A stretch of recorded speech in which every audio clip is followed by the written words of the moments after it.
This is, today's date is December the 13th, Thursday, 2007, and this is an interview with John H. Leahr, First Lieutenant, United States Air Force during World War II, a member of the Tuskegee Airmen. John, if you would, would you please just tell me about your early life and then when you went into service and then some of your wartime experiences? Okay.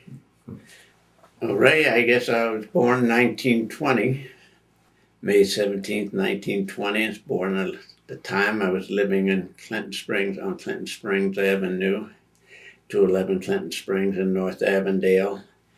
Grew up in that area for a few years, and then my family moved to Walnut Hills. We lived on Clinton Springs in Avondale, and then we moved to Washington Terrace. And I lived over there for a few years, and then we moved to Madisonville. So we moved to Madisonville in about 1938 or 39, and I started at Withrow High School when we moved to Madisonville. Went to North Avondale School, and then I went to Douglas School on Walnut Hills. It was a black segregated school. Well, it wasn't segregated, but I mean the school system was so established that it was segregated. And then after that, we got to Madisonville. I went to Withrow, finished school there, worked for, really didn't get to work. I stayed a year, stayed out a year. I just wanted to go to college, stayed out of school for a year, trying to save some money. And that was the Depression era. There weren't any jobs around, so I stayed out of school for a year, didn't have any money. What year did you graduate? I graduated in 1938 from Withrow. And then all 38 and 39, I thought I'd stay out and work, but there was no jobs to be had. So another year rolled around, school year, and I still didn't have any money. So I decided I'd try to go to Wilberforce, it's a university up in Ohio, near Xenia, black school up there. And I understand kids could go up there and work, get jobs, and some of them pay their way through. So I went up to get it, but they had scraped together $50, gave me. He didn't have any money. We were a large family with 10 kids in the family. And he was a chauffeur and never had any, my age, domestic work and stuff he had done. And so my mother never worked because she's always had children, the family to take care of. And so, but we were fortunate in some of those early years of our life that my dad didn't have rent to pay because we had a property that belonged to my mother's family on her side. Some of the family, the property was in the family, so we had a place to live. So we lived pretty comfortably for a family. We had automobiles and always enjoyed the benefits of most Americans. We didn't really suffer. I couldn't say we were poor. We were poor, but we really feel it. In the extent that, we never ever went hungry or anything like that or suffered. So we had a pretty comfortable life and a lovely, very loving family. So that would meant a whole lot to us. So when I came out of Withrow High School and wanted to go to college, as I say, I missed a year because I couldn't get a job. And then I got $50 my dad gave me, and I went to Wilberforce and told him I wanted to go to school. And the bursar up there sort of laughed at me a little bit, and then he asked me when I told him I had $50, they asked how much money you got, on the register. And he says, well, I'll get you a job in the waiting tables. You'll wait tables for 3 meals, at breakfast, lunch, and dinner, and you'll get your room and board. And so all you have to do is pay for your books and things. So it was very fine with me, and I took the job. And so I got a good job. I made quite well that first year. I was doing real well, did real well. I finished the year, got everything completed, all my grades and everything were passed and everything. And so I considered myself real lucky. I started out with $50, had a whole year of college behind me, and it hadn't cost me any money. because I didn't have any. And toward the end of the year, I don't know, as a young fellow on one of the tables that I was waiting on, and we had some little disputes, and I guess I was a little hot-headed. He told me, bring the food and put it in front of me. You had a family style, and we didn't. We just put the food at the end of the table, and they'd pass it around. Everybody's supposed to take their portion out of it. And these kids this day, we were taking all the meat, and he didn't get any meat in there. So he told me he'd bring that next tray, he put it right down here in front of me. And so I guess I was kind of stubborn. I didn't like to be ordered around like that. He was, giving me some real order. And I mean, put it right in front of me while I sat at the other end of the table. When it got to him, it was empty again. And I walked around that end of the table. I went down there to do something, and he jumped up and hit me. And before I knew it, we were fighting, battling, and he wound up with his butt leg top of a table because I guess I got in a good blow. The guys were trying to hold my hands because I didn't want to fight. I had no intention of wanting to fight. I'm a waiter. I'm waiting table job. So I was just standing there, and the guys came and held me, grabbed my hands or something, holding some of the other waiters, and so I wasn't resisting or anything. And then while they were holding my hands, he hauled up and hit me in the eye, and I think I lost it then. And I broke loose and hit him and knocked him up on the table. And when it all settled down, I thought it was all over. I didn't pay any more attention to it. That was toward the end of the year. Next year, I went back to go to school, and when I went back to ask about my job, she told me I didn't have a job. Said, "You can't have a waiter around who's beating up on some of the paying customers." So I didn't have a job, and I was late in the year. Then I didn't have time to make any other arrangements or anything. So I just left school, left Wilberforce, and came down here to Cincinnati. And I went out to the University of Cincinnati and registered out there. And I registered, and I got a job on the NYA. It would pay about $40 a month. And so, that's the National Youth Administration. I had one job like that in high school at Withrow, and I think I got $18 a month in high school. And with that $18 a month in high school, I was able to buy all my clothes and pay all my expenses while I was in high school. And then when I got to college, it was $40. It wasn't a whole lot of money for the expenses and things you had, but I still managed to do pretty good with it for about almost a year. And then the war started, looked like the war was breaking out and everything, and I thought it's going to be going into service. So it's going to UC too at the time, and I was very much disgusted that UC I could only take at teacher's education. They give you teacher's college and liberal arts and some things, and I didn't like. They put me in teacher's college because at that time the only jobs Negroes could get usually was teaching. That was a profession that was good, but in Cincinnati public school systems, the jobs were very restricted, and they were to the elementary school. All those teachers could only get a job in elementary schools. There were no blacks hired in the high schools. And I couldn't stand elementary education. I'll never forget one Tuesday evening, we had a class from 4 to 6 on elementary music. And when I went in that class, and there's an elderly teacher, and she was teaching, and she started out, says, "All right, now we'll go," and she started loo loo loo loo loo loo loo, and I just got up and walked out, and I never came back again. I was into my education at UC for a while, so I left school and I went on out to Wright Aeronautic on a job out there and worked till I was called to service. I enlisted when after the war broke out. I enlisted in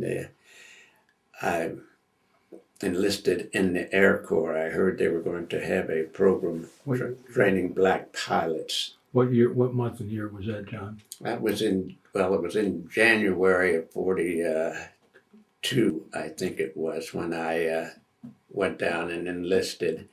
there were several of us young fellas in Madisonville who decided, well, let's all enlist. And so we enlisted together. And I went down and I said I wanted to get in the Air Corps. By this time, they'd started that era training at Tuskegee. They were going to train. So, well, they called it the Tuskegee Experiment because it was a program that was set up to train black pilots, but they said they knew that blacks could never fly an airplane. They'd never be able. That was the most complicated piece of equipment that they had for fighting a war at that time, was flying an airplane, and they knew black pilots. No blacks could ever do that, and so they said what they would do is set up a program, and they called it the Tuskegee Experiment. So it was going to be an experiment to see if black people could fly and fight an aircraft. And then they had to, since we were a totally and completely segregated organization, they knew if we set up pilot training, we'd also have to train mechanics and electricians, gunners, and everybody else. And so what we wound up with eventually was a black Air Force. We had a complete and total Air Force. It was black and completely and totally segregated from the white Air Force. And so this is what it wound up as that. We finally got enough pilots through the course to put a outfit in combat. They got us in about 1943, in April, I think, of 1943, we had enough pilots around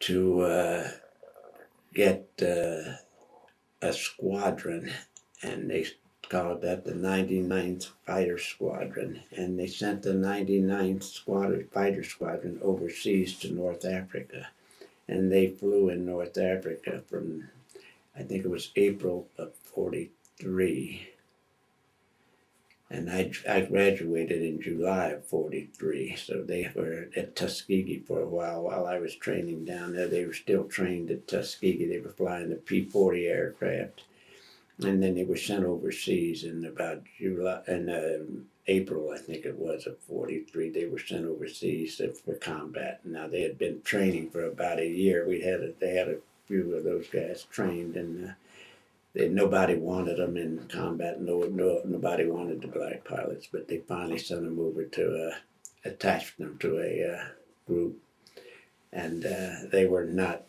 well received there. The commanding officer there didn't want them. He gave them a base about 10 miles from the other group, and set them out in the desert by themselves, really, and didn't notify them when there were missions and things. And he did everything to make it difficult for them. And then later on, he would send a report in that they were not of the caliber that men should be, and he tried to see if they could get them thrown out of the Air Force or cut the program, bring the program to a halt. And it was just about concluded that they would do that they would stop it. And Benjamin O. Davis, the commanding officer, came to the States, and he went before a Senate committee and protested and told them that he'd never been given an opportunity. The men had never had an opportunity to prove themselves. And after a little lengthy debate, they were decided to keep them going for a while. And then shortly after that, the Tuskegee Airmen did get an opportunity to get into combat at the Battle of Anzio. And the Americans were being pushed out into the sea, and the 99th Fighter Squadron went in and shot down about 19 German aircraft in a week's time, and they saved the Battle of Anzio, and that saved the face for the Americans, and they were able to get their landing and move on up to Rome and take Italy. So the 99th, having proven that blacks could do it, fight, and then they expanded the whole program. Instead of just the 99th Fighter Squadron, they started the 332nd Fighter Group, and they sent 3 more squadrons. They had 3 more squadrons that were really training and almost ready. And in February of 44, they sent the whole group into combat. They sent the 332nd overseas with 3 additional squadrons, and then after we'd been there a few months, the 99th joined us. I went overseas with the 332nd Fighter Group. The 99th joined us after we'd been in combat for a few months. I think it's around in June of 44. I think the 99th and the 332nd and all got together. We were in the 12th Tactical Air Force when we first went overseas. And then they started this 15th Strategic Air Force was started to start bombing Germans from the bases in Italy, long-range bombing runs. And the 99th, the 32nd, was called upon to come in and give long-range escort to these bombers.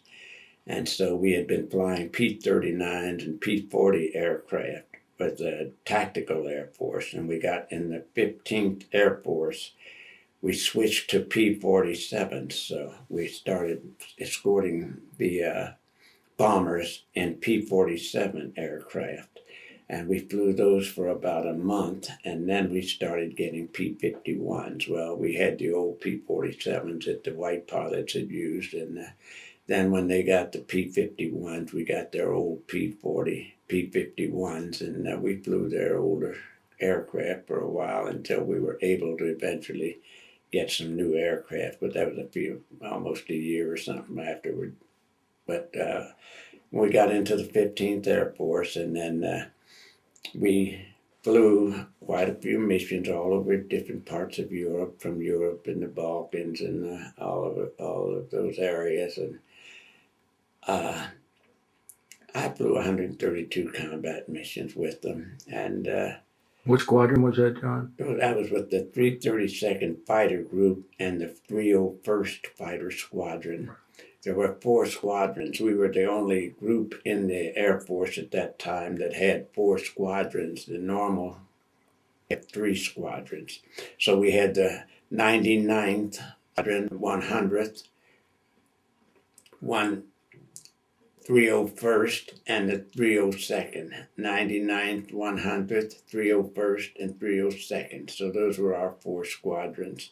And I was in the 301st Fighter Squadron. So we had quite a successful career, as they say, as doing escort work for bombers. They gave us credit for never having lost a bomber to enemy fighters. And I think that was stood up. I don't know. I think today they say we may have lost a couple of them. May have been lost, but I don't know. It's just a story that I don't think we started that story. The Air Force said that. Mm-hmm. Anyway, we completed our service when the war was over. A lot of the fellows stayed in. I was offered a regular Army commission, but due to the segregated methods of the military at that time, and the fact that the only place I knew that we would ever be stationed would be in Tuskegee, Alabama, because that was the only base we had. And I had had some very unpleasant experiences down there. I'd almost been lynched one time, and I'd been threatened several other times with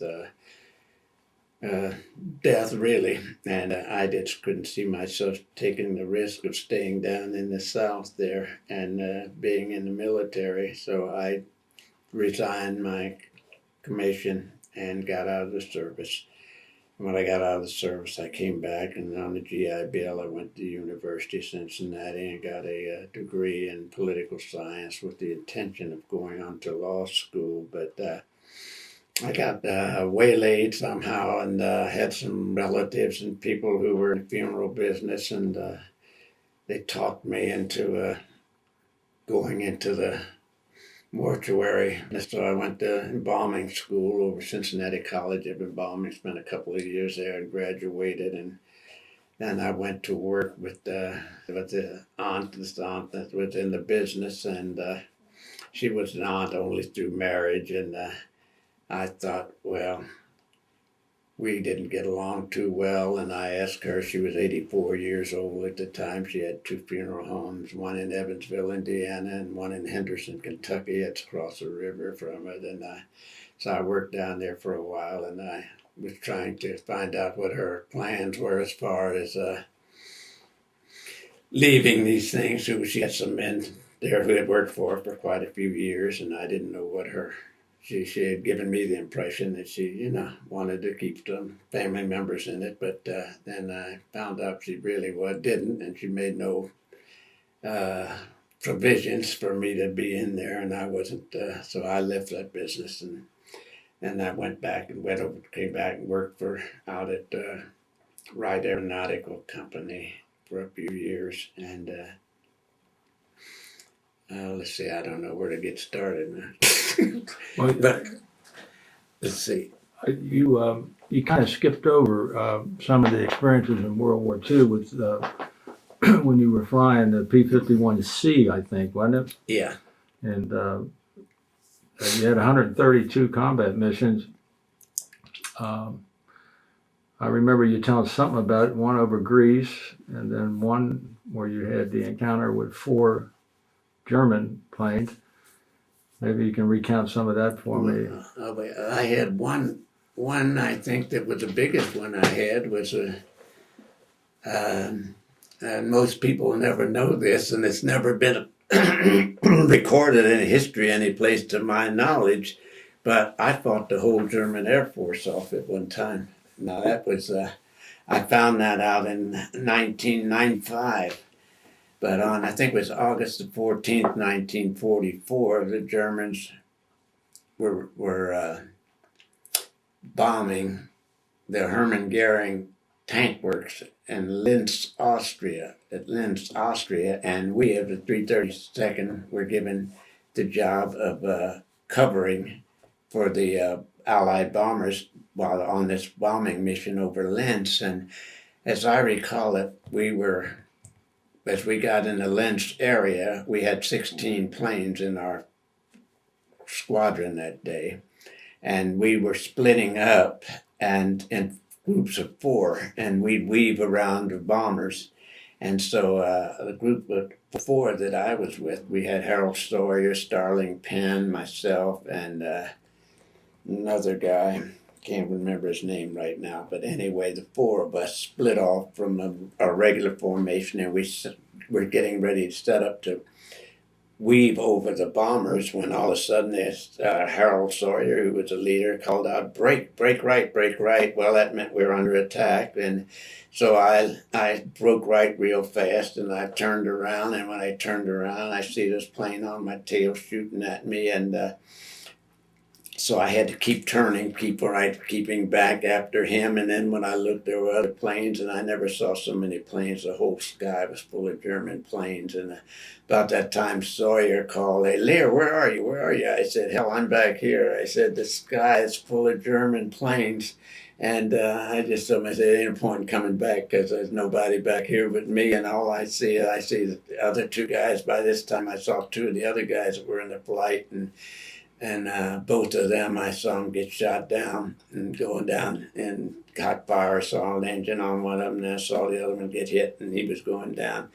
And so I was back there by myself, and all I could do is look up and see the whole damn sky full of German airplanes, and every place I looked, there was a ME-109 with his nose pointed at me, and all I could see was little puffs of smoke coming out of there, little smoke rings and stuff out of the nose of that plane where they were shooting at me. And that went on, I can't tell you how long it went on, but I never made a coordinated move during all the time I was in there. I slipped and skidded all over the sky, and I was flying upside down all kind of ways, just dodging enemy aircraft, and that went on for an awful long time. I don't know how long it really lasted, but all I know, as fast as I could look and see, I was slipping, skidding, turning, and twisting, and every place I would move from, I would see shells bursting where the shells had just come right where they just missed me.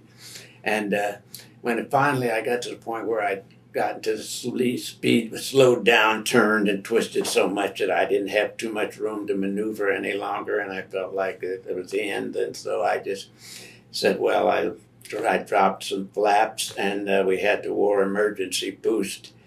And so I said, well, I'll just hit this war emergency boost and see what happens. And so I did. I said a little prayer first. I said, Lord, if you get me out of this mess, I'll be a darn good Christian for the rest of my life. I'll go through the rest of my life. And then I hit that war emergency boost, and that plane took off just like a helicopter. It started and went right straight up. Next thing I know, I must be a couple of 1,000 feet above these German planes. That whole sky full, and they're all down there circling all around looking for me, and I'm up above looking down at them.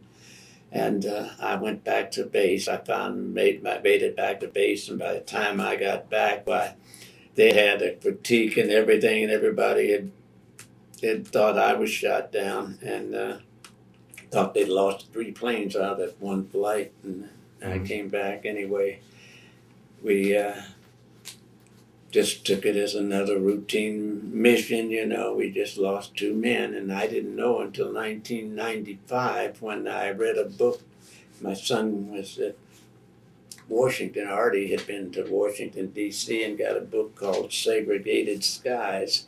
And it was a book that Smithsonian had sent someone over to Germany to get the Germans' version of the Tuskegee Airmen and how they felt about them. And this story came in there. It didn't tell, of course, that my guns weren't firing. They didn't know it. They just said that on that particular date they met 4 airplanes. They shot down 2 of them, and one was lucky, and he got away. And I said, well, they don't know how lucky they were if my guns had been firing. You didn't say nothing about your guns not firing. What do you mean? As you were telling that story, you didn't relate that your guns weren't firing. Oh, I didn't say. No. Well, when I first came under attack, I turned. When I said that the enemy planes were on me. As soon as I turned back around into them, I got one in my sights, and I pulled the trigger, and nothing happened, and the guns wouldn't fire.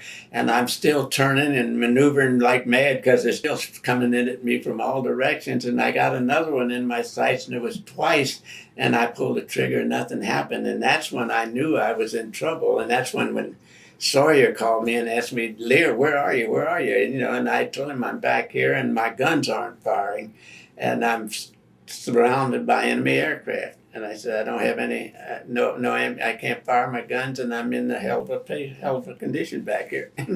So that's when I just put my hands in the fate of somebody else, because with your guns, airplane is a gun platform. That's all it's for, is carrying guns up there to shoot. And if you're up there with an airplane and you don't have guns, you're in bad shape. You're of no value to yourself or anybody else, because you got to shoot those guns. That's what you're up there for. And if the guns don't shoot, you're just useless. And that's the way I felt that day. It was just a matter of twisting, turning, trying to survive. And actually, I was able to do it by using that emergency war boost on that particular day. And what I recall you one other time. Tell me about a mission over Greece. Oh, there was a mission over Greece. We were going down to strafe some aerodromes when the Germans were evacuating Greece, and they were moving out, and I was going down. I had an old airplane. I don't know. They gave me an airplane when I got ready to fly. They just signed an airplane to us. We didn't have no choice on them. I did have a plane, but you never got your own plane all the time to fly, because it was maybe out of service, or somebody else might have had it sometime. So anyway, I got an old plane. I don't know. It was a real junker. When I got it, the radio wouldn't work, and I'm trying to get it there, and they're in radio trying to contact the other people, and I couldn't contact them. And so anyway, we got down to Greece, and there's an aerodrome near Athens, and we'd been down there a couple of days before, strafed that aerodrome, and we didn't well, the Germans were moving people in and out of there, and I guess we didn't do enough damage to it to stop them, so they sent us back to go back and strafe it again. And so we got over the aerodrome, and I had a new man with me, a new pilot who was on his first mission. And when I got over the top of the aerodrome, or not over the top of it, but over in the area, we usually drop our wing tanks away from there, and then we prepare to go in on the target. And when I got over there, I couldn't drop my wing tanks. They stayed on, and I'm shaking them, rocking them, and trying to shake them off. I couldn't shake the wing tanks off. And so I was I had this new young man that was with me. He had his ants in his pants. He said, well, are we going there or something? And my radio wasn't working. I couldn't talk to him. I couldn't tell him. And so I was shaking my wing tanks, running around trying to shake those wing tanks off. And finally, one of them fell. And then a little bit later on, the other one fell. And when the other second wing tank fell, this man, instead of waiting for me to lead him in, I'm the flight leader, but he peels off and heads in over the target. Well, I hesitated a minute. I knew I didn't have any business going in there because my plane wasn't up to snuff, and I did get the last wing tank off, but I didn't have any radio contact. I couldn't call him and tell him we're not going in on this target. I had no intention of going in there because the hornet's nest had been raised. The other planes had all been in there. About 20 or 30 other planes had been in there strafing the airfield, and they had come back and they were up over the head, forming to go back to base. And my intention was to go right on back up there and join them and go back to base because I had been down over that field before, 2 or 3 days before that, and I knew how the setup was for as far as aircraft. The whole mountain side all around there was just honeycombed with the anti-aircraft fire. And anyway, this fella peeled off and started down in there. Well, I said, hell, I'll make my mind up and go in and try to save the guy, get him out of there if I can. So I peeled off behind him and went down, and he was going down on the target out on the ground, and I had mine wide open, throttle wide open, and I finally caught up with him as he got down the ground, and I showed him to get the hell out of there. I was just saying, come on, water any place, and the only thing I could think, get out, and he was trying to pick out a target, but then when he saw me saying, get out, and I just passed him and started right by him, and I got right by him. And we were both right on the deck, and I was staying on the deck because I didn't want to get up high enough where they could shoot at me or anything too much. So I stayed right on the water, got right over the water. And when I got right over the water, I went out far as I could go out of the range where they couldn't shoot much. And then I climbed up some. And when I climbed up, I couldn't see him. When I saw him, last I saw him, when we were coming off of the target, I could see he was smoking some. So I could see they had hit him. He got hit, and he was smoking around. The engine was smoking some. So I got up high enough, and I looked around, and I couldn't see any signs of him in the water or any place. And the only thing I could see was there's a little island out there, and I could see smoke coming up from this little island. And so I assumed that he had crashed into this island.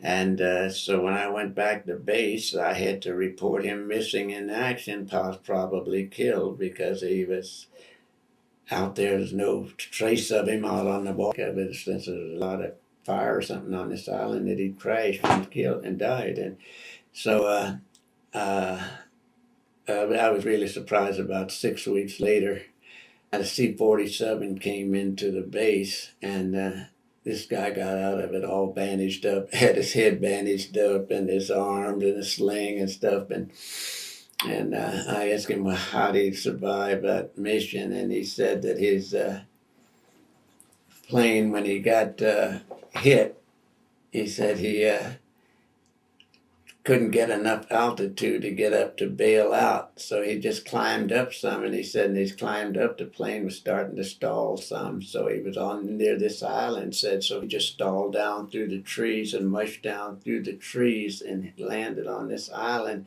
He said, and when his plane, by the time his plane settled, there was some partisans, Greek partisans. They were on that island, and they climbed up on the airplane, opened the cockpit, and pulled him out before the plane could burn up. But the plane caught fire right after they got him out of there. And so he was, eventually they got him back to play bases, where they got him back to the base. What base was that, John?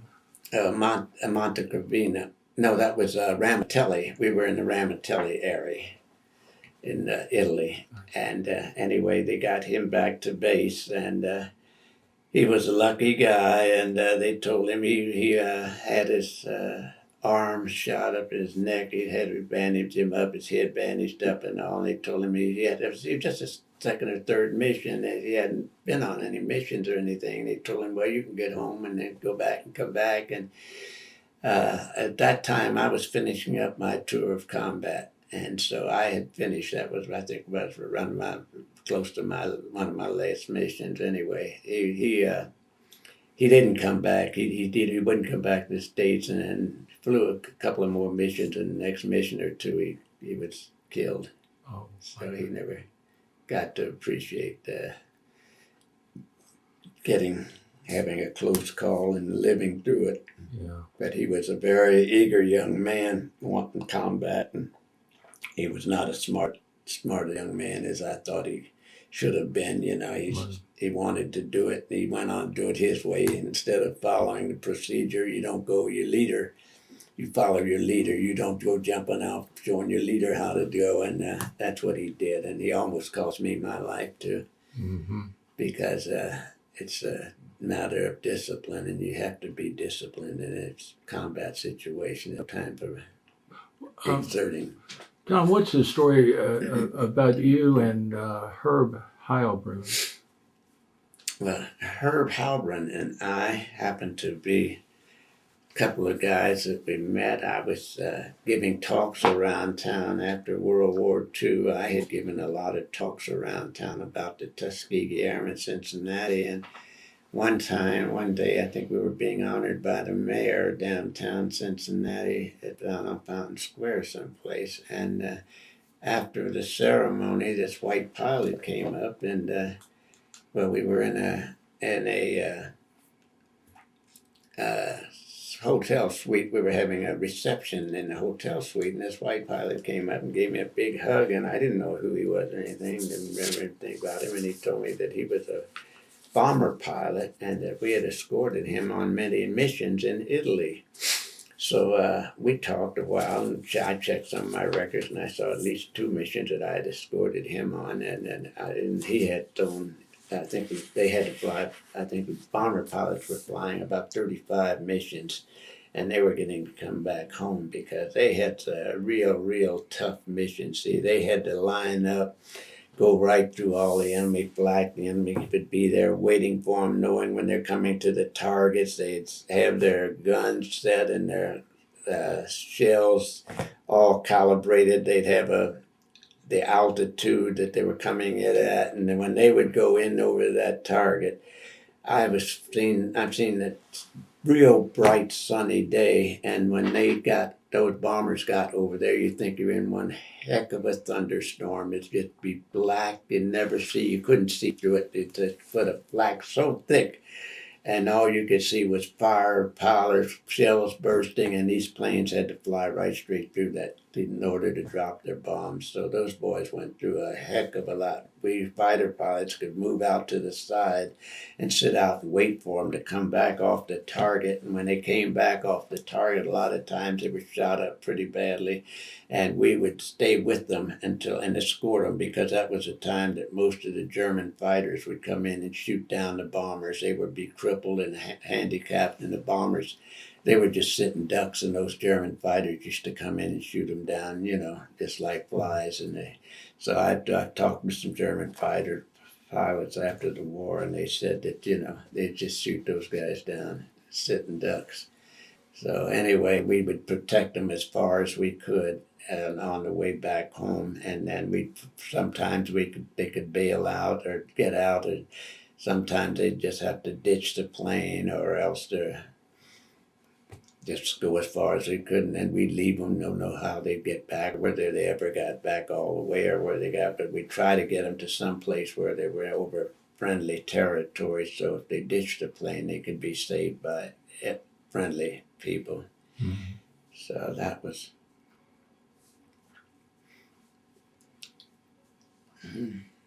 What else? But you kept talking, and he must have asked you where you went to school or something. Oh yeah.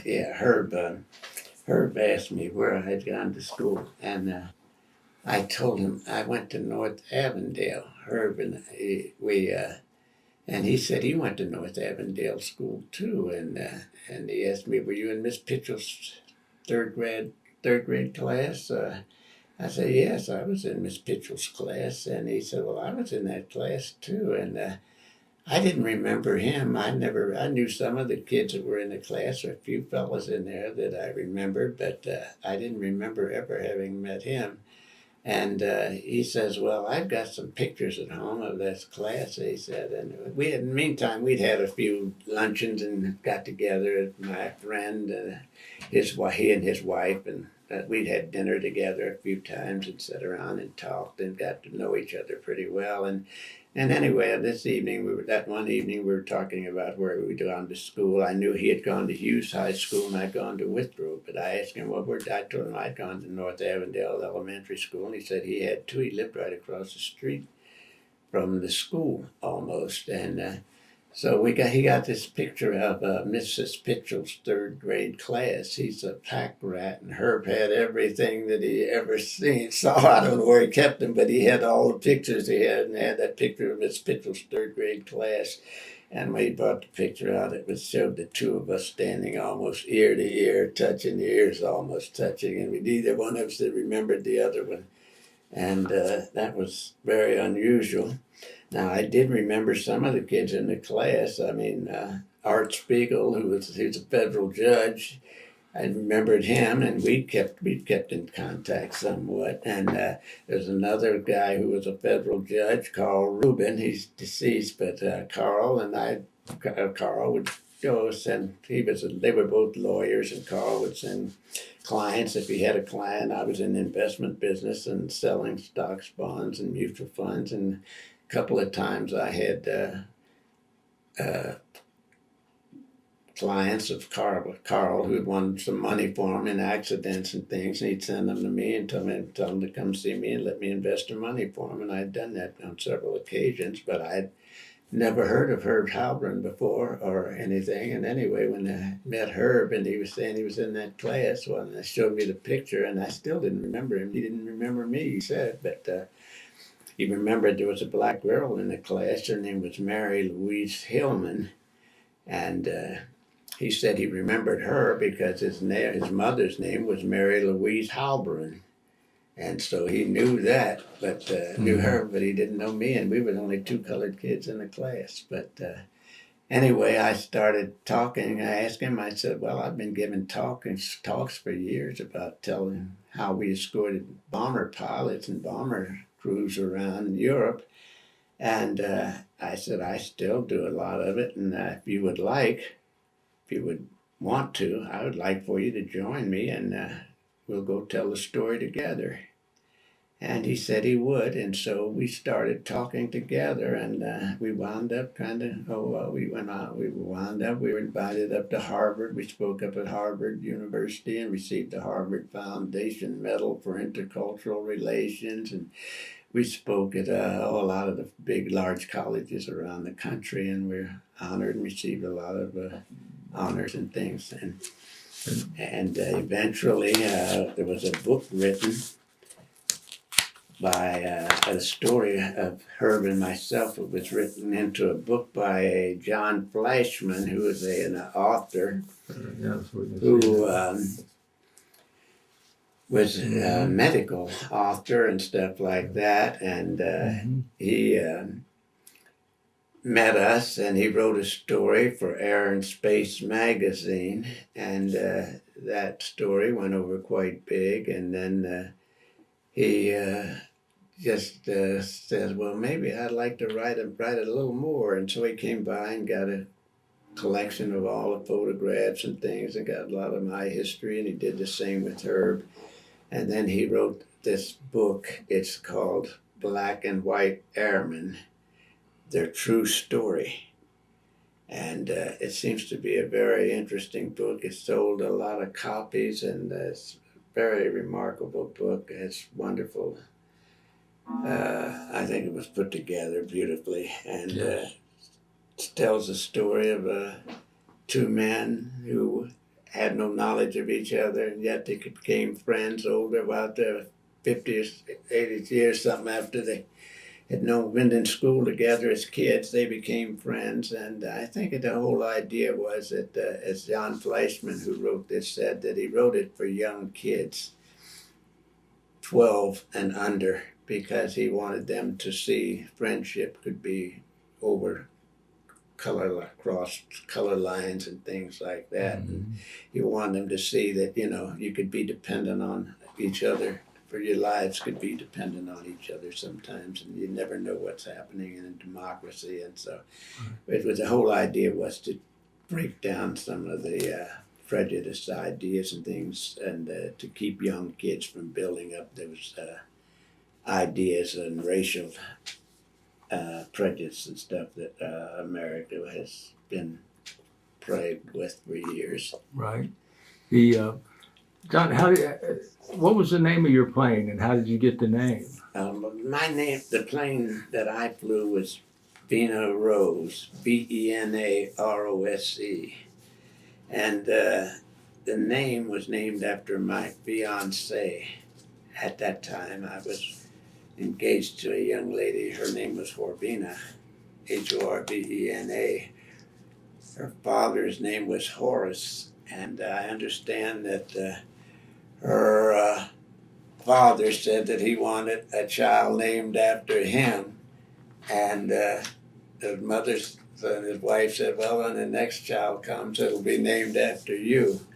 Well, his name was Horace, and it was a girl, and so she came up with the Horbena. I think that's what it was, and I've never heard that name before. Right. But anyways, that's how her name was, Horbena, and she was Horbena Suddeth, and so we were engaged. But somehow, I think by the time the war ended and when I got out of the service, I just wasn't not ready for marriage and things, and so we finally called it off. And she got married to somebody else, and I married somebody else eventually. But we're still friends.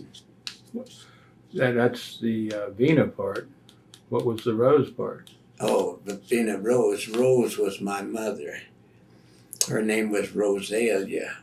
There was two funny names, Horbena and Rosalia. So those were two oddball names. I never heard anybody else name Rosalia before, but my mother's name was Rosalia, and I don't know how she got that name really.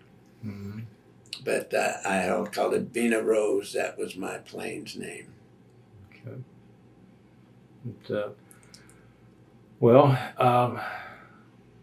I think that'll conclude it for today. Maybe we can get together again in the future and do one more tape and cover some other areas. Okay. I don't know how much we got done here, but I guess I could have been a little better organized on it. No, quite well organized. What class were you at Tuskegee? I was in class 43G. We graduated in July of 1943.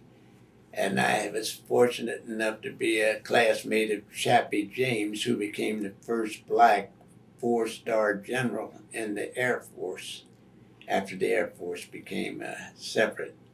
And he was the first black to become a 4-star general. Chappie James, right, was his name. Incidentally, the Air Force now is officially, this month, 60 years old. 60 years old. Yeah, 1947. is when the United States Air Force was formed separate from the Army. Right, separated. And of from course, the Army. this is 2007 that we're doing this interview. So it's 60 years old that Oh yeah. you were there before that. Oh yeah. Now you were part of the U.S. Army Air Force. I was part of the U.S. Army Air Force. Right. Right. But, The Army Air Corps, I think they called it at first. We were Right. first went in as the Army Air Corps, and then we became the Army Air Force. mm-hmm. Yeah. Okay. We were used to U.S. Army Air Corps. We were part of the Army when we first started. Mm-hmm. We're coming up on about the end of this tape, John, and I'll make an appointment with you to continue on here at another date. I'll give you a break from this first interview. Okay, Ray? All right. Thank you again very much. All right, Ray.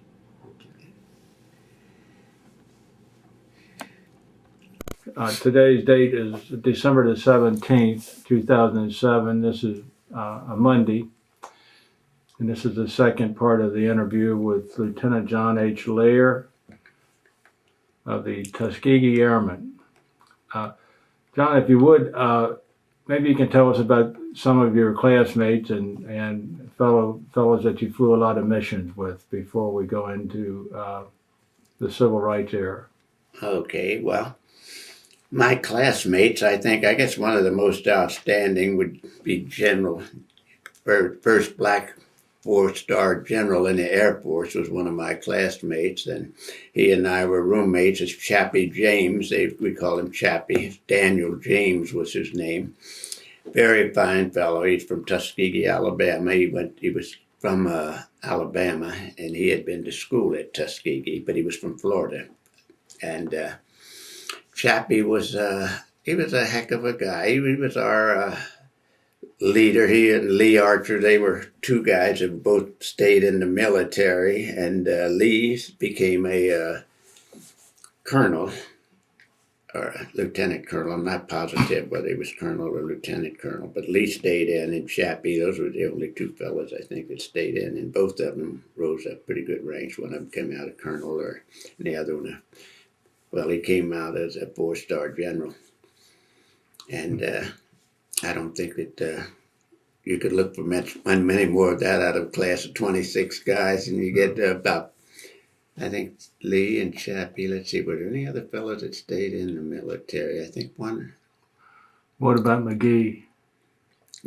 Charles McGee, he was a classmate of mine when we first started, but then they moved him to a class up right after we got started. But Charles McGee was also started out with me in the same class. He was a colonel, and he flew well, he had more missions than anybody in the military flying. He flew 407 missions, I think it was, in 3 wars.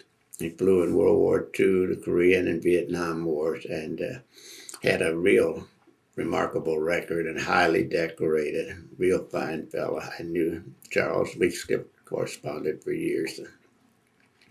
His wife and my wife both developed cancer and same time, and they both passed about the same time. We were in touch with each other during that period.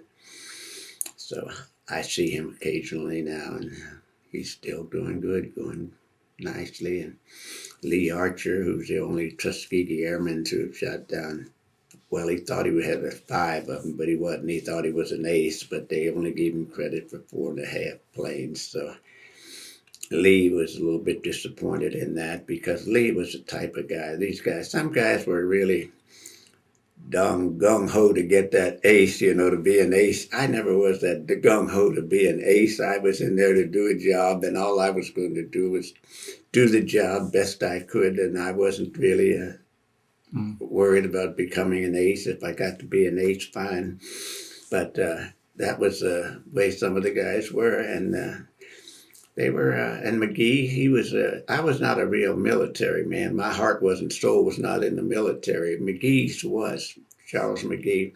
As a cadet, he was just A1. Everything had to be just right, military all the way down the line. Chappie was not that way. Chappie was more a regular guy, just having a lot of fun and a good timey guy, and that's where I regarded Chappie more. We were roommates for quite a while because Leahr and James, of course, we had James and then Leahr. So we were roommates while we were at Tuskegee, and while we were up at Selfridge. In fact, I was going through some of my papers recently, and I saw my will just before I went overseas. I'd signed my papers for my will, last will and testament. We all had to sign those before we went overseas. And the one who signed mine as a witness was Daniel James, the second lieutenant. He was roommate, second lieutenant at that time. And so we used to have a lot of fun together. Chappie was he's a lot of fun. I think he led a USO troop after the war.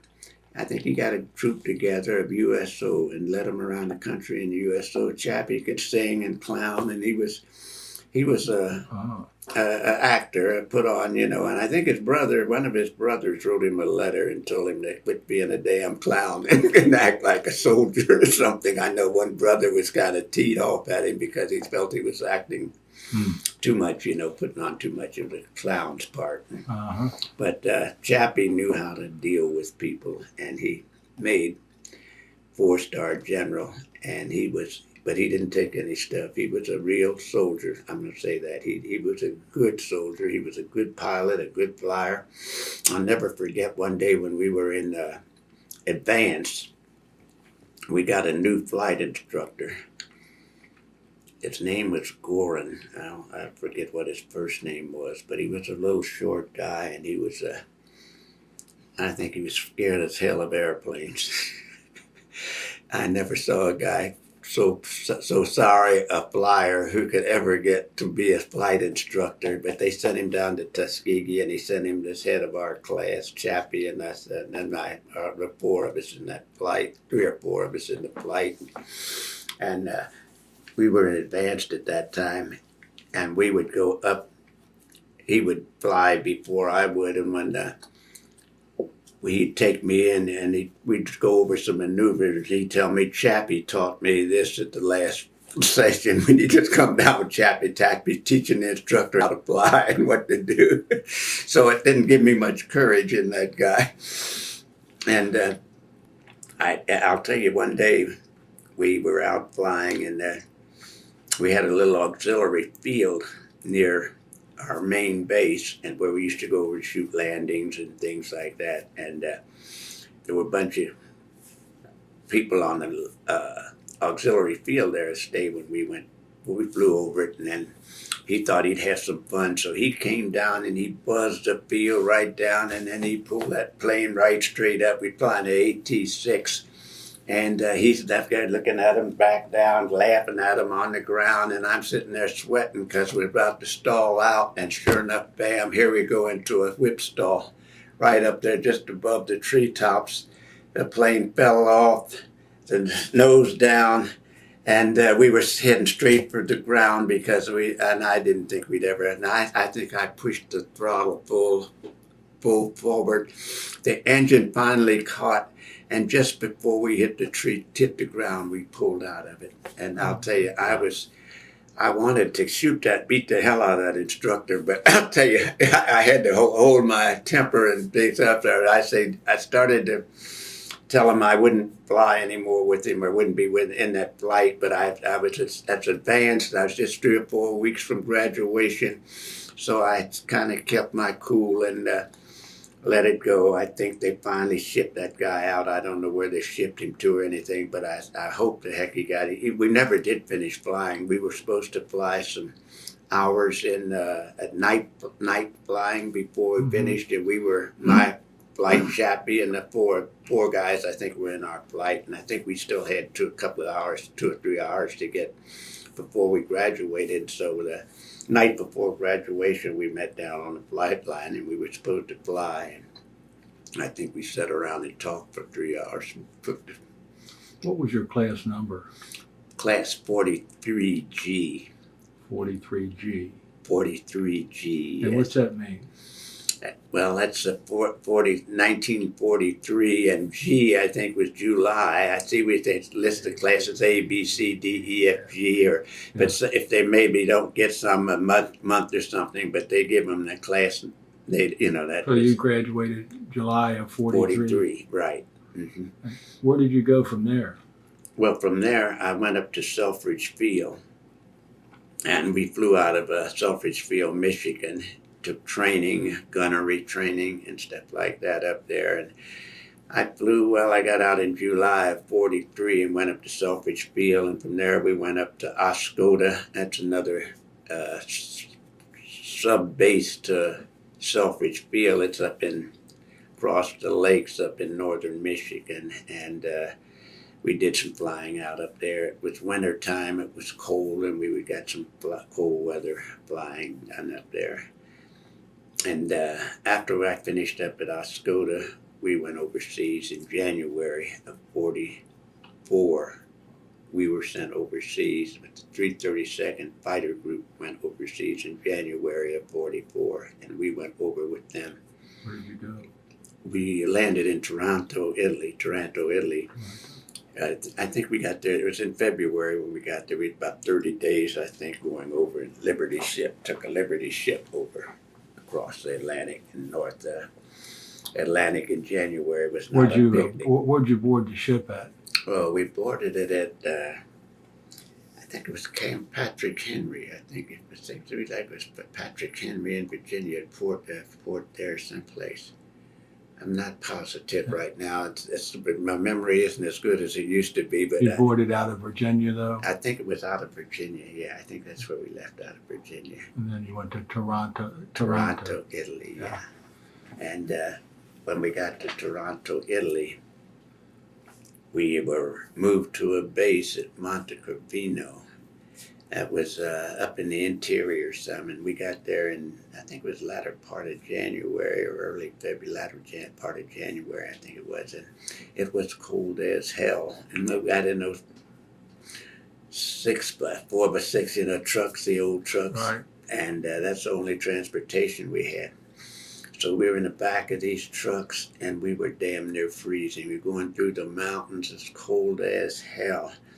And I have a bad leg that I snuck into the Air Force with it, but it got so cold that I couldn't hardly make it. And we were going through these mountains, and when we stopped one place, I told the driver, I said, "Say, man, I'm going to have to help you out with that driving up there." He said, "Well, sir, you are licensed to drive." I said, "Listen, I know I'm not licensed to drive this truck, but I'm going to drive this truck because I'm going to have to get in there." So I did. I replaced him for a while, and I was driving that damn truck through the mountains, snow and ice all around. I didn't know it. It's a wonder we didn't have more problems, but we finally wound up parking the doggone truck in a field or something. There was a big bonfire there, and a lot of the Italian people were there who had been bombed out of their homes and all. They were stuck out there in this field or something, and they had this big bonfire. So we got out of there, stayed there. I think we spent a couple of days there. It was snowing and raining. We didn't know where the heck to go. And miserable conditions, man. I'll tell you, it was horrible. Freezing, you're cold, and wet, and I think it took us about a week or 10 days to find our base where we were going. Then it took us some time to get our tents set up. You see, we were staying in these tents, and so we put up our camp, set up our tents, and then we had to get a heating system set up. And to heat this doggone tents, we'd probably get a gas drum, a big old 50-gallon drum, and set a tank outside of it and run a tube or something into the drum, and then where we could cut off and let gas. We burned aviation fuel. That's what we burned. There were a whole lot of fires at that time, and the tents going up, you hear somebody holler, "Oh, water, something," man. Go out and look, somebody's tent's burning up where the gas got away, 100-octane gas, I see, yeah. And catches that tent on fire, and in real bad weather, it goes up real fast. So we did have a few accidents there. One time we had Now this is at the at the temporary place you were And at? this was at Monte Carvino, our Oh. regular base where we Oh. got set, where we set. See, Oh. we didn't have any houses or anything Oh, there. We okay. all stayed in tents. Monte Carvino, okay. Hmm. And then we just had the matting put down for a runway, stuff, that metal Right. matting. I didn't mean to interrupt you. You're going to say one day something happened. What? I interrupted you when you were going to tell a story about something that happened. Oh. We were talking about fires. I don't know if that. Oh, let me see. Maybe what you know. I should learn to be quiet when you're talking, and I will. From now on. No, I'm sorry. I'm trying to think of some of the fires. There's so many things happen. You know, when you're over there in situations like that. That was your base At Monte Carvino, that was a base where we were. It was in what we called the Foggia area. Wasn't in Foggia area. It was on the East Coast. It was near Salerno. It was a few miles from Salerno. You know, Salerno is where they went into the Italy. Mm-hmm. And we were a few miles from Salerno. It was about 10 to 15 miles, I think, Monte Carvino. I'll tell you, these things are fading out, and I don't remember these dates and places as well as I did. But anyway, that was where we were stationed, and we were there with some British pilots were on that field with us. We were never stationed on any field with white Americans. But we were stationed there with British pilots, and they were flying postal patrol out of that same base, and we became friendly, and they were nice guys, and we'd have a drink together and sort of chat some. What were you flying there? We were flying a P-39 Aracoba, and we were just doing coastal patrol work in it. The same thing British were doing it in. Gosh, I forget what the plane was. They had this little wooden airplane that's all made out of wood. I can't remember what it was, but it was a nice little plane. And so we flew there for about a month or two. We got over there in January, February, and March and April, I think we flew there in May or something. And then in June, we switched from the 12th Air Force. We were in the 12th Strategic Air Force there in this Ramitelli base. No, Monte Carvino base. Right. And then we switched to the 15th Air Force, and it was a Strategic Air Force, which was escorting long-range bombers. In the other base, it was just doing groundwork and harbor patrol and protecting the harbor. And now we went to the 15th. Foggia area in the 15th Air Force, and the base we went to was Ramitelli, they called it. And so from Ramitelli, when we just before we left the base in Monte Carvino, we got a couple of P-47 aircraft, because we were going to switch from P-39s to P-47, because the P-47 was designed for long-range escort. It had superchargers and big engine and everything, and it could get up to 30-some thousand feet, 30,000, and that's where with most of our missions were 28,000, somewhere like that, and up. And so the P-47 was good for that type of work. Had 850 caliber machine guns on it, and it was heavy, it was a truck of an airplane. I'll tell you, it was a whole lot of airplane to fly. And if you forced that thing around, you didn't have any controls, power controls, anything. And you sit up and you take that thing, you fly formation around the bombers for about 4 or 5 hours. When you come down, you're kind of tired. And I knew it. When I get out of that plane, I'd come down, I'd be really tired flying that. But then we flew that for about a month, and then we started getting the P-51s, and that was a nice, slick airplane. We got the old ones that the other groups had handed down to us, and some of them were junk, and we flew them. I flew a couple of missions in a couple of those junked airplanes, and almost got killed. One mission, we were going to Greece, and I don't know, we didn't have the planes. All we did, they gave us an airplane. We didn't know anything about these planes. They just came to us, and so we didn't know anything about them. It's just they signed and go out, fly plane number so and so and so. So you go get in it and fly it. You didn't know anything about the history of it, how long it had been flown, how many missions, or what time was on the engine or anything like that. So we just get in them and fly them. And on this mission, we were going to Greece, and I had a new man flying with me. He was a young man that just come in from the States, and he's real eager beaver, and on his first mission.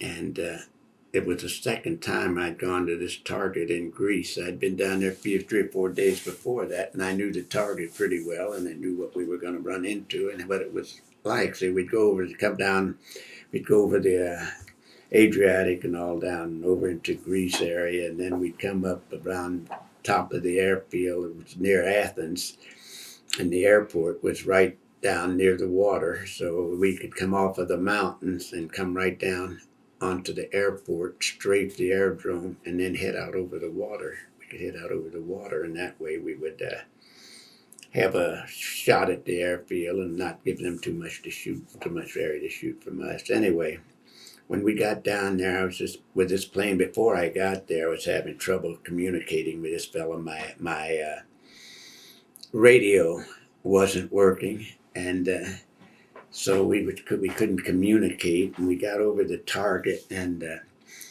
we got ready to go in on the target. And first thing we do, we release our fuel tanks. We'd had the portable tanks, we'd carry on wing tanks. Right.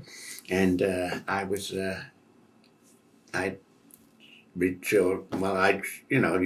lead your man's following you. Then we're going to release the wing tanks, and you go ahead and just move out a little bit so you make sure your tank doesn't fall on anybody or something. And so we'd release the wing tanks. And I couldn't tell him that, so I just had to shake my wings. I couldn't talk to him. And then I pulled away, and he could see what I was doing. And I dropped my wing tanks, and he dropped his. Then he came back and got in formation with me. And that was a long time, though. I shaked and fooled around a long time trying to get those wing tanks off, and I couldn't get them off. And with the radio communications bad, I just thought, well, heck, I had made my mind up after quite a while that I wasn't going in on that tank, because we didn't go in with the rest of the group. See, I think they had around, I don't know how many, the whole mountainside was all, our mountainside all around the field was just loaded with anti-aircraft fire. And so when we didn't get to go in with the group, I had made up my mind that it'd be foolish to go in there with just 2 aircraft and all the damn guns to, get on 2 of us. And but so I had made my mind we were not going in, and I circle around. That's shaking my wings. I was going to tell him, come on with me. The other group would all upstairs. They'd all climbed up, hit the target, and were on their way out, assembling to go back to base. And so I was going to go up and join them. And this guy, instead of, he can't talk, I can't hear him, he can't hear me, he suddenly just peels off and bends heads down toward the target. Well, hell, ain't nothing I could do. I said, well, hell, I guess I'll have to go in after him, try to do something, because I was reluctant as hell, well, I'll tell you. But you don't have but a minute, you don't have no time to think about these things. So I went on, peeled off behind him, and I was trying to get down there. He's trying to pick out targets, and going down the mountainside where we could see guns shooting up at us and everything. And he's trying to pick up one of these, and while he was doing that, well, I'm giving my little old engine, an old piece of airplane. I'll tell you, it was the worst piece of junk I ever flew. But I opened it up as wide as it would go, and I finally got up with him as we were hitting down on the ground, down on the lower deck, down the side of the mountain on the field, and I pulled over close to him, and I gave him a signal to get the hell out. Gave him a signal to come on, get out of here. And about that time, I passed by him, and just as we were getting around the edge of the water, well, I passed him, and I was out in front of him a little bit. And when we got out a little bit, I looked back, and I could see he was hit, and he was on fire. His engine was burning. And so I went down as far as I could down the water till I got out of range of those anti-aircraft fire and stuff. And then I climbed up some to see where I could see him, and I didn't see any sign of him. I climbed up a little bit and climbed a square circle around. I couldn't see him, and I got on up higher, and I went up and I couldn't see any sign of him. And the only thing I could see down there was a little island. And on this little island, there was a fire. I could see smoke coming up through the trees. And so I had to assume that he had crashed into that little island because we'd flown right near that island. And so I went back to base, and we got back to base, and I reported him missing in action, probably killed because he had crashed. I thought he crashed into the mountain. And so that was the report. That's all I could give him. I told him we went in and the circumstances under which we did it. So about 3 weeks later, a C-47 came into our base, and here comes this guy getting off of the plane. He's got his head all bandaged up, his arm in a sling and everything, and I thought he was dead. I think they reported him dead, or possibly dead, and he said that when he got after I chewed him out a little bit, I asked him what happened, how he got out of that, and he said that he caught fire. He was on fire, and the plane was, he couldn't get enough altitude to jump out of it or anything, and the plane was going to crash, so he's never coming into that island. So rather than go into the water, he said he just thought he'd mush into the trees, and the plane was on fire, but he thought he could maybe make it out of it. Anyway, he mushed into those trees, and the plane went right straight down through the trees and hit the ground. And he said no sooner than that plane hit the ground, some Greek partisans jumped up on the wing, opened the cockpit up, and pulled him out and got him away from the plane, and the plane caught fire and really burned up. And he says that's just a miracle. I mean, you almost might say, see, we didn't... Sure. We knew that there were Greek partisans. You see, we had been informed, intelligence and tells us if we go down over there in some of these areas that there are Greek partisans, and Tito was the man who we would have to contact. But there were also some anti-groups over there that would turn you over to the Germans if they caught you, see. So you had to be careful both ways. But he happened to get with the group that was with Tito, and they protected him and kept him, moved him from island to island until they could get a chance to ship him back to his base. And he decided that when he got back to base, they told him they would send him home if he wanted to come home. He'd been shot down, and he was still kind of crippled up or something. He could go home for a few months and then come back, but he said no, he'd want to stay. And so I was just finishing up my tour of combat at the time, and so I was leaving. That was the end of 44, and so I left there ready to leave for the States, and I got over in Naples to get a boat or a plane back, and they found out that the Battle of the Bulge had started, and there wasn't any shipping. They weren't shipping any pilots or anybody back to the States because they needed all the ships and everything they could get for transportation.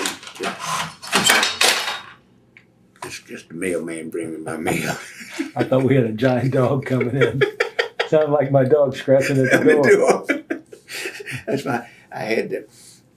I used to go away and travel a lot. I had motorhomes, and when I'd go away, the mail, I went back to the post office one time to get my mail, and that son of a gun had lost my mail. They had checks up there, but I didn't get them till 6 months later. I went and tried to find the mail, and they couldn't find it. And about 6 months later, I went up to the post office, and there's some woman in there, a temporary woman in there running stuff or doing something, and I told her what my problem was. She went back in that back room, and she came back with a whole doggone box full of my mail. And how in the world if people missed it and got lost it and didn't give it to me? I don't know. I had checks and all kind of stuff in there, monthly checks that I get and all that stuff. So anyway, I had that, came back, and I had that slot put in the door. I said, hell, I'm not leaving any mail up there anymore. I'll just let them throw it in there and float on the floor and the house, and it'll be here when I get in. So that's why I had that door slot like that. But anyway. So this is December of 44. Yeah. And by that time you had flown how many missions, John? I'd flown 132. You had to be flying almost every other day. I was flying like hell. I'll tell you, I was one of the last guys to join up with that 301st Fighter Squadron. They were almost filled up. You know, all the positions were filled up when I came in there.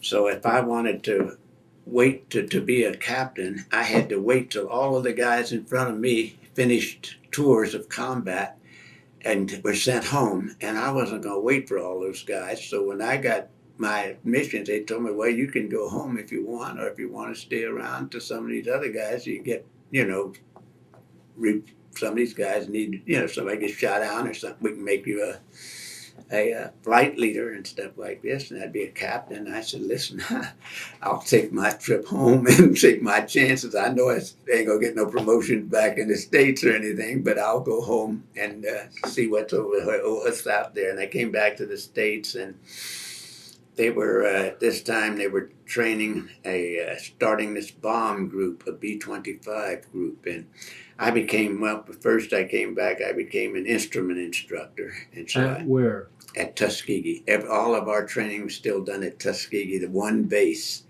And so I came to Tuskegee, and they sent us a couple of instructors down there to be instrument instructors, and they stayed there a few weeks and gave a few of us lessons until we passed our instrument instructors test, and then we became instrument instructors. And then after that, they started the program of B-25 training for advanced aviation cadets for multi-engine. We used to fly, well, after I'd been in the instructor as instrument instructor for a while, they decided they wanted me to be a multi-engine instructor. So I got multi-engine training. I got some of that in the AT-10 and some of the ATs, AT-11 and some of those planes. And then they switched. It wasn't any time at all until they switched to the B-25. So then I went right into the B-25s, and I took training in there and I became an instructor in B-25s. And I instructed quite a few classes in B-25s. Instrument training? No, this was just the dual engine training, just training them for multi-engine training. It was not instruments, and I didn't teach any instruments when I had the B-25s. I was just teaching transition from the single engine to the multi-engine. See, they're flying in basic training, they do the BT-13. And then when they advanced, if you were going into advanced in fighters, you would go from the BT-13 to the AT-6, these were both single engine planes. And one was just a little more advanced. One of them, the BT-13, didn't have retractable landing gear, and it didn't have variable pitch propeller and things like that, and those were on the AT-6. So we went from the BT-13 to the AT-6 to go into advanced for fighters, into the B-25 if you're going in for multi-engine aircraft. So I went to the multi-engine, and I became an instructor in B-25s. And I did that until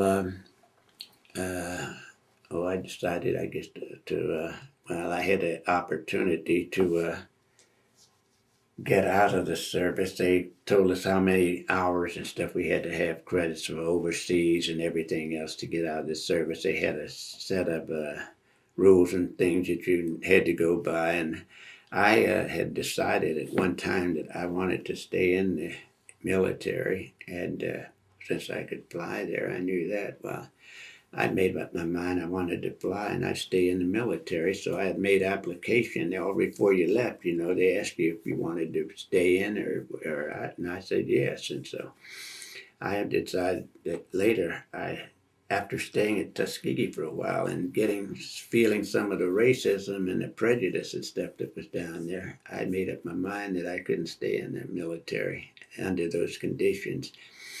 I'll tell you, when I was going out in town, there's been a couple of times that were very hazardous, I would say, to my welfare.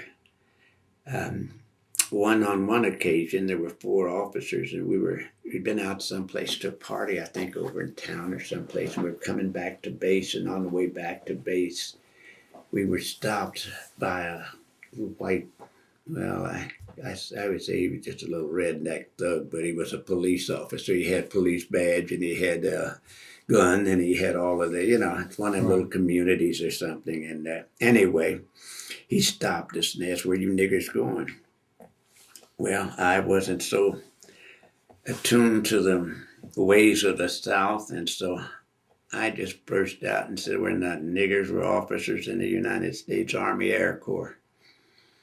And I resent being called niggers or something. I said something like that. I don't remember exactly what it was, but words to that effect. And that guy pulled out his pistol, and he started shaking and trembling like a leaf. And he came around and pulled out his pistol and puts it in my temple and said, "Nigger, say one more word and I'll blow your goddamn brains out. Just say one more word. Say something." And I'm sitting there I know he's going to kill me. I just figured I'm dead now. Because he wanted to kill me so bad. He was trembling. That gun was just shaking against my head. And he kept taunting me, "Just say something. Just go ahead. Say something, nigga. Say something." Well, I was smart enough to keep my mouth shut that time. Anyway, I got out of that. And another time, I was in Memphis, Tennessee, and it was with a group of fellas. I had a goiter operation. I'd had a thyroid condition, and I had a goiter operation, and there were 3 of them. 3 of them, they'd been in the hospital at Kennedy General Hospital in Memphis, Tennessee. It's an Army hospital. And after I was well enough to get out of the bed and go out, get up and around a little bit, they asked me, said, "We're going over in town. You want to go over in town with us?" She said, we met a pharmacist over here in town, and he's a real nice guy, and he takes us out to his house and feeds us, and then he'll bring us back to base in the evening. So I said, "Sure, that sounds like a good idea." So I got with those guys, and we were in town. We got downtown Memphis, and we were transferring to another. We were on streetcars or buses, trolley buses, whatever they were. And anyway, while we were transferring, waiting to transfer, we were standing it's downtown Memphis. I don't remember where it was, but while we were standing waiting for this other bus to come, some big thug comes up. And had a friend with him, and they were looking at us and said, "Look here, all these nigger officers," he says, and 4 nigger officers. He said, "Damn," he says, and 2 of them had wings on. He said, "I've killed a lot of niggers, but I never killed any nigger officers. I think I'll kill these niggers. I think I'm going to kill you niggers." That's what he says to us. And we tried to ignore him, and he started pushing us around, knocking us around a little bit. And I was praying that, hopefully the police or somebody will come here. Somebody stopped us. A crowd had started gathering, and the crowd was gathering around, and nobody said anything. Nobody was stopping it. And I was waiting for somebody in that crowd to come up and say, "It's enough of this," and nobody said it. And it went on for quite a while, and it was getting to the point where I was almost ready to say, "I guess this is it," Finally, a policeman came up, the 2 of them. One of them got out of the car and asked, "What's going on here?" And the guy told him, "Oh, nothing, officer." He said, "I just decided I'm going to kill these niggers." He said, "I've killed a lot of niggers, but no nigger officers, and I'm going to kill these niggers." The policeman turned around, got in his car, and drove off. Never said a word to him, never said anything, just got away and drove away. And I thought, this is it. That went on. So anyway, it went on for a while. And finally, some sailor came by. I'm not sure. It seems to me, I'm not sure whether he had a wife and a little girl or somebody. I'm not sure right now. But it seemed like to me he had a wife and a little girl or somebody. And he asked what's going on. And we told him that, we didn't tell him. This fella told him there's nothing. He said, "There's nothing going on." He said, "I'm going to kill these niggers." He said, "Kill a lot of niggers, but no nigger officers, and I'm going to kill these niggers." He said, "Well, what did they do to you?" He said, "They didn't do anything to me. I just don't like niggers." He says, "Well, I don't like them either, but when they don't bother me, I don't bother them. Where are you all going?" He said. About that time, a bus pulled up. Well, you know where we were going. He put us on that bus, and we got back to base. And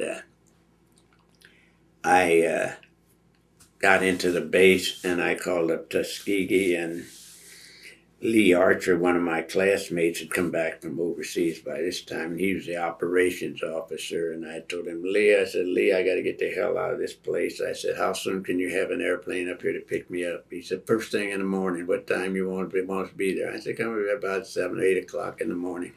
So I have a plane out there. So he had a plane out there at the airport, and I met him out there. Out there that next morning, flew me back to Tuskegee. And I stayed away from them. Whenever I leave that base, I was usually in an airplane, and I flew all the way up to Cincinnati or beyond before I ever landed that plane. I had gotten so humiliated and felt so bad about the South that I said that I would never go south unless it was with an invading army to conquer the place. I'd made that resolution in my mind that I would never go back in the South again. So as soon as I had an opportunity to get out of the military, I took it and I signed up and I left the military. And about 2 years after I was out, I got a letter from the Army telling me that they had that they were still short of officers. They said they wanted a quota of about 10% Negro officers. That was the Air Corps. That was after the Army. Air Corps had separated. The Air Corps had separated from the Army. And they told me they were having a little difficulty reaching the quota, and they asked me if I would reconsider coming in, and offered me a regular commission. But I told them no, I couldn't accept it because I wouldn't feel comfortable at all being down in the South. And at that time, they hadn't integrated the Air Forces, or that wasn't until at least 48 when they actually integrated them and all. And it was just about a year before they integrated them. And had I known they were going to integrate and things were going to be pretty nice, I probably would have stayed. But at that time, I just couldn't see it.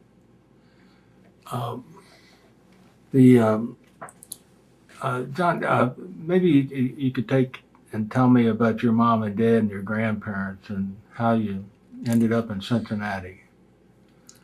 Well, my as far back as I can go pretty well. My father and mother were residents here in Cincinnati for quite a few years. My mother was born right here in Avondale, over on Clinton Springs Avenue. And my great-grandfather on my mother's side had been a slave, as I understand it. And he, after he became free in 1888, I think it was, first record I have of him, he bought some land over on Clinton Springs Avenue in Cincinnati, which was the outskirts of town at that time. And so he bought some land over there and built a home. And he and his children, he had some kids, Willie, son, and William, and Sydney, and a couple of daughters, Elsie and Eliza. And as I recall, I didn't know the grandparents, but I knew Liza, Elsie, and Sydney, and the other ones. And Willie, there was Willie. I didn't know him, Willie, but I remember Sydney, Carpenter. They were carpenters. And his name was George W. Carpenter? Yeah. And he came from Virginia? That's what I understand. Yes, I understand he came from Virginia. Hadn't he been a soldier in the Civil War? He'd been a soldier in the Civil War. And that was your mother's grandfather? My mother's grandfather, yes. Right. Now, my father's family, he was from my father's father, my grandfather on my father's side, he was from Kentucky, and his name was Leahr. I think they spelled it Lair, and he was from a place called Leahr Station in Kentucky. And it's still over there, I think, but the town is gone. I think there's a community. I think something I know. Some of my brothers said they'd been over there, saw a little sign where Leahr Station was located. And so my great-grandfather on my father's side, I understand he looked like a white man. He was just so fair and everything. And I didn't have any grand pictures of him. But my grandfather, he changed the name from Lear, Lair, I'm not sure which it was, to Leahr. So I had a nephew who was trying to trace the history back of the Lear family, and he was calling me up and said, I can't find anything. I said, well, I'll tell you what, when you go back to about 1915 or 16, go to Leahr, Lair, I think it is, and see what you can find. And he told me he found it, and they traced it back to about 1858 or something like that. He could trace it, but he hadn't been able to get any further back than that. But that's why we got a Leahr. That name is so rare. I think it was Lear, and he put this H in there. Mm-hmm.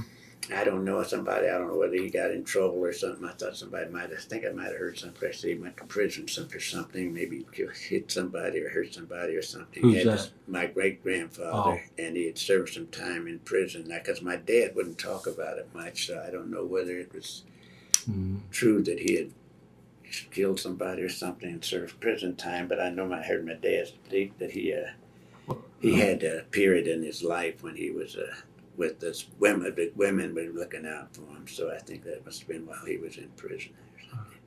Now, your grandfather, who lives to be such an old age? Was it your father or your grandfather? My father. Yes. Yeah, my father lived to be about 106. He'd been 107 in a couple of weeks. And what was his name? Robert Louis Lear. And your mother's name? Rosalia Bradshaw Lear. Okay. And what did your father do for a living? And did you live on Clinton Springs Avenue yourself? Yes, I lived there for a few years up until, I'm trying to think of, we lived there until I was ready to go into high school almost. And then we moved to Walnut Hills for a while, and then we moved to Madisonville. But I was on Clinton Springs for quite a few years. Now, your great-grandfather bought that land. He bought the land. George W. Carpenter. Right. And how much land did he have there? I'm not sure, but it was couple acres? A couple acres, I would say a few acres or something, because he sold it off. Eventually, he sold some to newbies. And we had a lane there. He put a street up through there. It was called, he wanted to call it Lear Road or something, but I understand there was another city, another street in the city with that same name, and he couldn't call it Lear. So, heck, I forget what he called it now. He's got a name on it. He had a good name, but Carpin Lane, Carpen, Carpenter. So he called it Carpin Lane. Ah, okay. Yeah, so that's what it was. And then That's still there? Yeah, it's still there. And then on the other side, down the street a little further, is where he sold the land to newbies, and I think they call it Newbie Lane. So there's two little streets that go back up in that little area back in there, and then Newbie Lane and Carpin Lane. Ain't that where the rich people live now? Well, around the wealthier people live all around it. It's just a little isolated community. There's not wealthy people right there, but there are some real nice homes in back of them all around all around the area. It's built up into real nice homes. Of course, on my grandfather's lot, eventually, when my cousin died, she left me in charge of the estate, and then but she asked me to see that property stayed in the family, not to sell it outside the family. So after she died, I just asked the members of the family if any of my brother had done most of the work looking after the older folks when they were sick. And so I asked him if he wanted it. He said he didn't really want it, could use it. But one of his children married, and she and her husband took the land and built a brand new home on it. So they got a beautiful new home over there on that land. That was the family. What high school did you graduate from, John? I graduated from Withrow High School in 1938. And did you go on? You went on to college from there, but share with me on the interview. your encounter with doing a drugstore sit-in, I think it was long before the civil rights movement. Yeah, that was. I think the way I could best describe it, I remember. I think some of us were standing out in front of Withrow High School one evening after school, and I might add that I did not enjoy my years at Withrow High School, or some of the worst years of my life. I did not enjoy it at all. And the teachers, some of them were very nice, but we had a lot of them that weren't. And I think the administration and everything else was kind of lousy. And black students were very unhappy, most of them that I knew that were there. It wasn't a pleasant place to be, to go to school. So we went there because we didn't have any place else to go, and most of us graduated and everything. But while we were there, I think it was in my senior year, I think one evening, I think it was, we were standing out front school getting ready to leave, and some fella came up. His name was Bill Miller. I'm trying to think if this was the first time I think I encountered him. He was a tailor. I think worked at a tailor shop at downtown for one of the tailors. Bill Miller was his name. Not a name I'd ever heard of or fella I'd ever heard of before. And he asked a few of us, there were a few fellas standing around there. He says, I'm trying to find some young men who are willing to go to court with me and fight this civil rights case. He says, we're supposed to be able to go to eat. We can't go into Dow drugstores. None of these restaurants will serve us and serve or any place else. But there's Ohio law that states they must serve you. It's illegal for them not to serve you. And he said, so I want us to get together and go and fight this thing. And we may have to go to court and everything.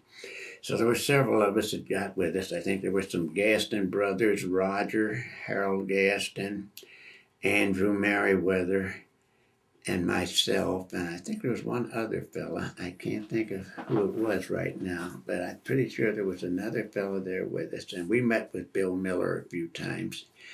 And we'd meet sometimes after school or something. We'd meet places, and he'd say, now what we're going to do, we're going in this drugstore, and we were going to sit in. We'd go sit down. So we started out, I think the first place we started out was at People's Corner at the Dow drugstore.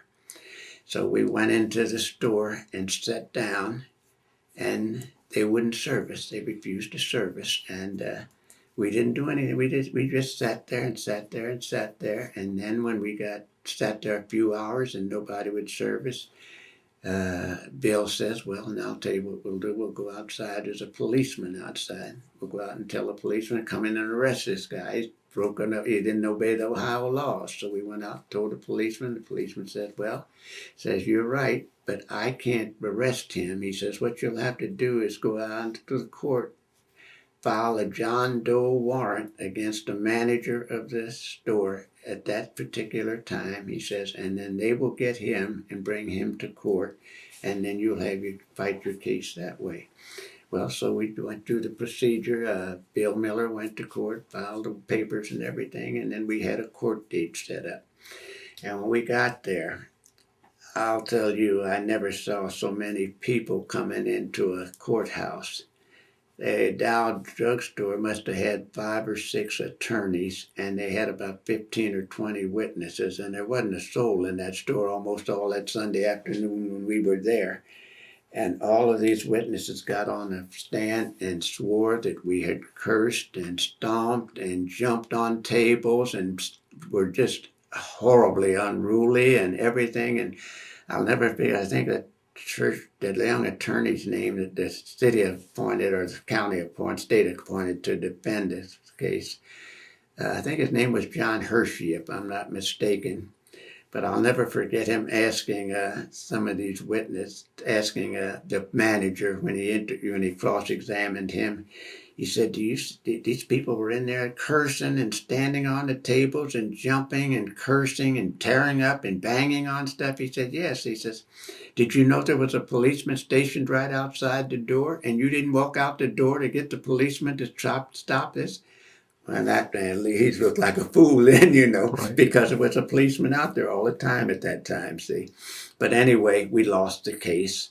And so we said, well, we aren't going to quit. We'll keep on. So next time we filed, we went in and went in one down at Fifth and Vine. I think it was one down at Fifth and Vine. I think there was a down. We went down to that one and we did the same thing. We sat in on it, and then same thing. We filed another court case. Well, we went to court again, and they came in with all these attorneys and everybody, and finally they started to open they started after that case where we went in. Well, the next time we went in, they served us, but they broke the plates and glasses if we had something.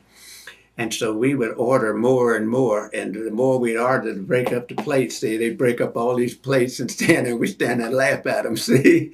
And so then we were, I think we were getting ready to file another one, and I think these lawyers and all got to gather, and they got the NAACP to come into the case, and the NAACP asked us to stop it, and that they would take over the case from there. Well, they didn't do a damn thing. They went on and stopped it, but Dow Jones opened the doors and started serving us. There was nobody. They started serving, and then other companies around town began to open up the doors and say. But that was the first sit-in that I'd ever heard of. And that was back in 1938, or 39, early 38 and 39, I think it was. And we were the first ones to do it, and we broke it right here in Cincinnati. Outstanding. Yeah. Well, John, that looks like that bringing us to the end of the second tape. I appreciate that. We'll try to get together again in the future. Thank you very much. Okay, Ray. Welcome.